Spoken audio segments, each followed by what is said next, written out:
Hello and welcome, I'm your host Elizibar. It is not every day I get to start a comic book review, and this is going to be a review for Lords of the Cosmos, number 3. I've done a review of the first issue and the second issue of the series, and here I am, looking at the third one.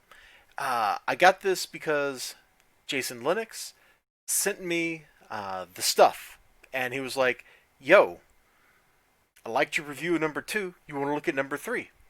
And I was like, sure man, that sounds awesome. I'll be happy to take a look at it. He's like, oh man, did you back the campaign? And I was like, no, I couldn't. Uh, Money. That's what it all comes down to, isn't it? It's money. I've definitely dialed back the number of crowdfunding campaigns that I back. If I go back to like 2018, I think I backed like 100 or something. It was absolutely obscene. This year, it's been less than 10, probably. I'd have to go count, but that's kind of how I mentally ballpark the numbers. Uh, I was spending too much money, and I had to cut back on something, and that's one of the things I decided to cut back on. So I didn't get to back the physical. That's okay. I'm sure issue 4 comes out, or maybe issue 5. I don't know how many issues are going to be in this. I will absolutely, catch up. Heck, there's even a link right here where I could just go buy the thing. The actual physical copy of number 3, right there. So that's a possibility that exists. Uh, Check out these links here. Just go ahead and look at them for a minute. Look at them. All right, good. You've looked at them.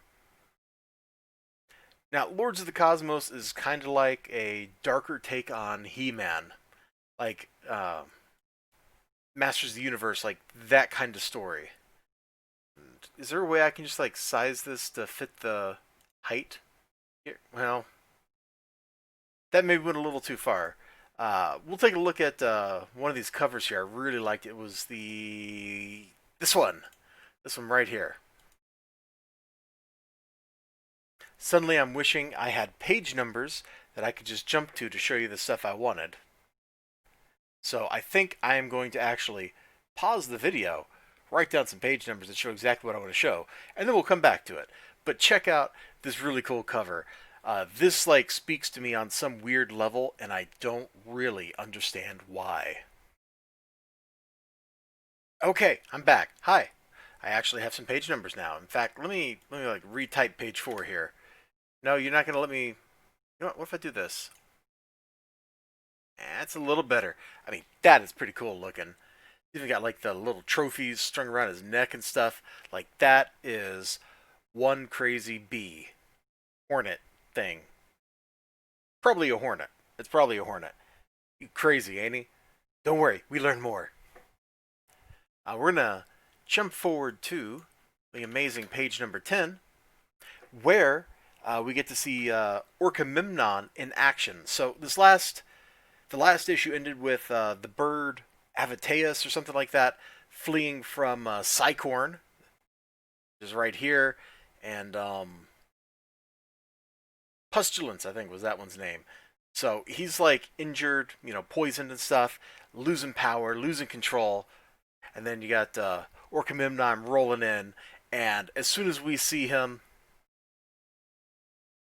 apologies, friends, but you heard the machine zap. Splurt, look at this. It's incredible. We got the crazy speed lines in action, man. This is actually look really cool animated, by the way. In like classic '90s Japanese animation style, that panel would translate really well to it. This whole sequence would, in fact. The speed lines sell it, by the way. That's why. Uh, totally cool looking. You can see like we know Cycorn and we know this Pestilence dude. Like they're super bad. They're villains. They're out there throwing poison and stuff around. And then Orcamemnon rolls in with a gun and just straight up shoots them. Done. We're done with the comic. We can all go home now. I don't really need to tell you anything else. If you've ever wanted to see a plant piloting a robot, lasering a poison flying death bug, you've got it. How many books have flying poisonous death bugs in them? Not that many, I think. So we definitely have something unique going on right here. Page 15 was the next one I wanted to jump to because it's got the logo. Look at that. Isn't that amazing? It's logorific. And then we're actually going to jump to 17. So Avateus makes it to where he's going. I'm not going to tell you where that is. And he's like trying to tell people, yo, there's some bad stuff going on here. And boom, we just get ambushed with apathy, bureaucracy, apathetic bureaucracy, bureaucratic apathy, something like that. So much for being the... Hold on. Go back to page 15. Not 5. I said 15, bro. 15. There we go. So much for being the lords of the cosmos. Like, if you're going to let a little thing like, oh, I feel melancholy get in the way. What kind of lords of the cosmos are you? You're not one. You're just some chump who may have a cool name.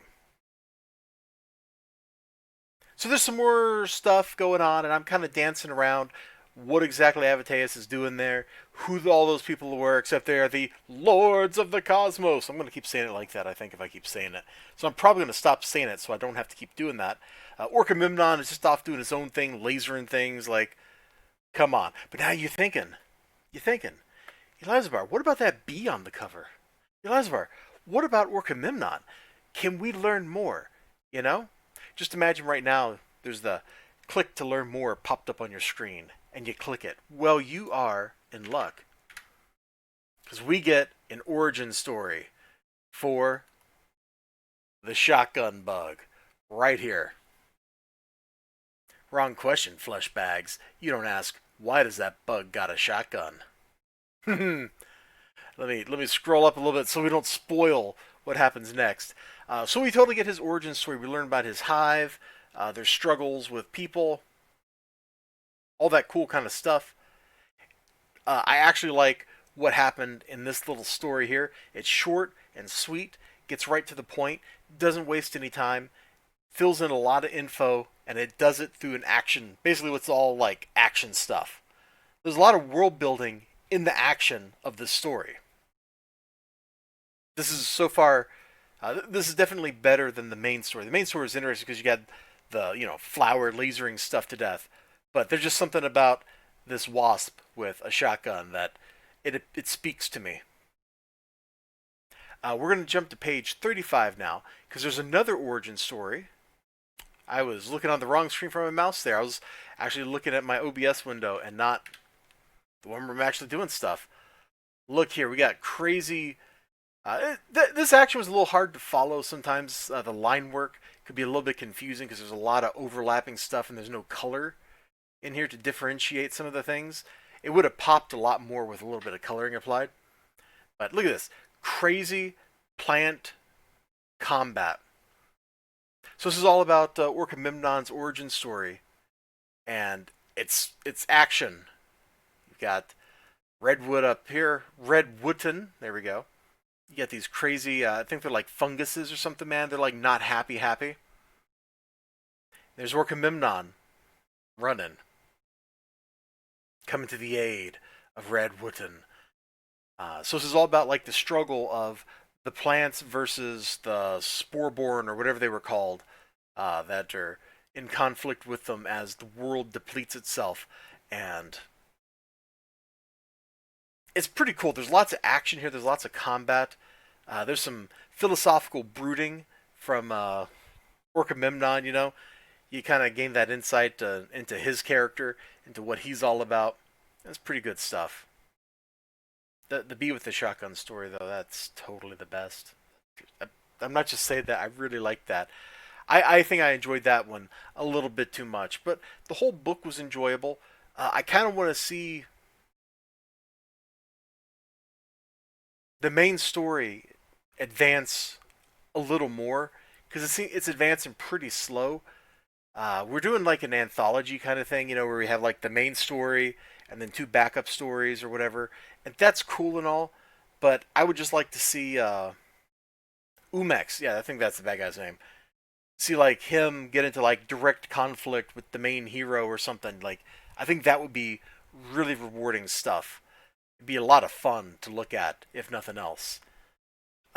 Jason Linux, the artist on the book, the one who ran the campaign, his art, he did the pencils in the first story.